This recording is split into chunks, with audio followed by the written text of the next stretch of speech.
ಶಿಕ್ಷಣ ಸಚಿವರಾಗಿ ಪ್ರಹ್ಲಾದ್ ಜೋಶಿ ಅಧಿಕಾರ ಸ್ವೀಕಾರವಾಗಿ ನಡೀತಾ ಇದೆ. ದೆಹಲಿಯ ಇಲಾಖೆ ಮುಖ್ಯ ಕಚೇರಿಯಲ್ಲೇ ಅಧಿಕಾರದ ಪದಗ್ರಹಣ ನಡೀತಾ ಇದೆ. ಧರ್ಮೇಂದ್ರ ಪ್ರಧಾನ್ ರಾಜೀನಾಮೆ ಬೆನ್ನಲ್ಲೇ ಜೋಶಿ ನೇಮಕವಾಗ್ತಾ ಇದ್ದಾರೆ.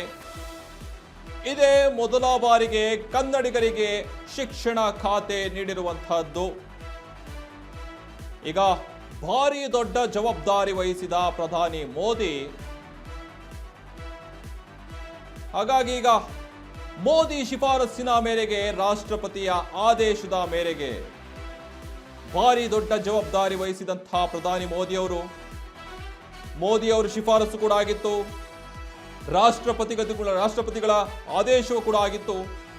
ಈಗಾಗಲೇ ಜೋಶಿ ಕೈಯಲ್ಲಿ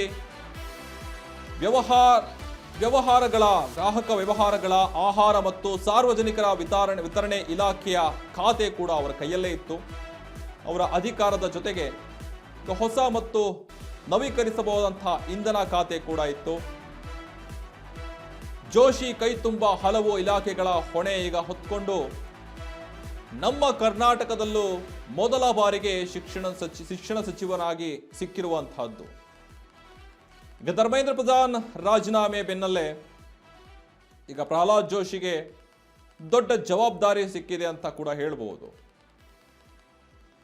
ನೇರವಾಗಿ ಪ್ರಧಾನಿಯವರು ಹಾಗೆ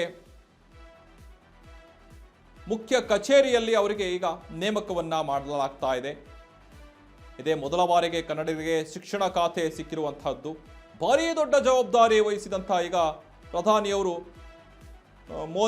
ಮೋದಿಯವರ ಶಿಫಾರಸು, ರಾಷ್ಟ್ರಪತಿಗಳ ಆದೇಶದ ಮೇರೆಗೆ ಈಗಾಗಲೇ ಜೋಶಿ ಕೈಯಲ್ಲಿ ಗ್ರಾಹಕ ವ್ಯವಹಾರಗಳು, ಆಹಾರ ಮತ್ತು ಸಾರ್ವಜನಿಕ ವಿತರಣಾ ಇಲಾಖೆ, ಹೊಸ ಮತ್ತು ನವೀಕರಿಸಬಹುದಂತಹ ಇಂಧನ ಖಾತೆ, ಜೋಶಿ ಕೈ ತುಂಬಾ ಹಲವು ಇಲಾಖೆಗಳ ಹೊಣೆ ಹೊತ್ಕೊಂಡು ಈಗ ಜೋಶಿ ಸಿದ್ಧರಾಗಿದ್ದಾರೆ. ಏನ್ ಹೇಳಿದ್ದಾರೆ ನೋಡೋಣ.